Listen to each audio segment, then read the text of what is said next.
একটা সময় ছিল যখন দলিল দস্তাবেজে মুসলিমদের নামের আগেও শ্রী লেখা থাকতো। 1344 বঙ্গাব্দের 25শে কার্তিক লেখা হয়েছে এই দলিলটি। 4 আনা মূল্যের দলিল। দলিল লেখকের নাম শ্রী ঝড়ু মণ্ডল।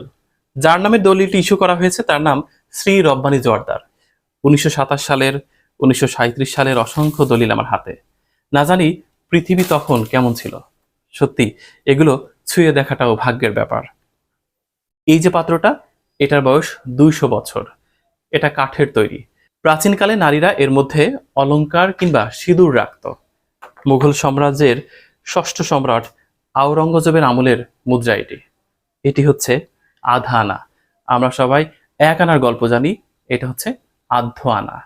এরকম অসংখ্য মুদ্রা, অর্থাৎ মুঘল সাম্রাজ্যের সব সম্রাটের আমলের প্রচলিত মুদ্রা রয়েছে, দলিল রয়েছে, আর রয়েছে পুরাতন সব জিনিস। ফারদিন কবিরের শখ দেখে সত্যি আপ্লুত হলাম। আমার খুবই ভালো লাগে পুরাতন জিনিস সংগ্রহ করতে। আর এই পুরাতন জিনিস যখন তৈরি হয়েছে তখন পৃথিবীতে আমাদের কেউরই অস্তিত্ব ছিল না, যার কারণে আমার এই পুরাতন জিনিস সংগ্রহের পিছনে অনেক আগ্রহ। এছাড়া দেশ বিদেশের বিভিন্ন নোট আছে, ব্যাংক নোট, কয়েন। আমার প্ল্যান আছে, আমার কালীগঞ্জে একটা বাসা আছে, ওইটার কাজ শেষ হলে নিচে একটা সংগ্রহশালা দেব।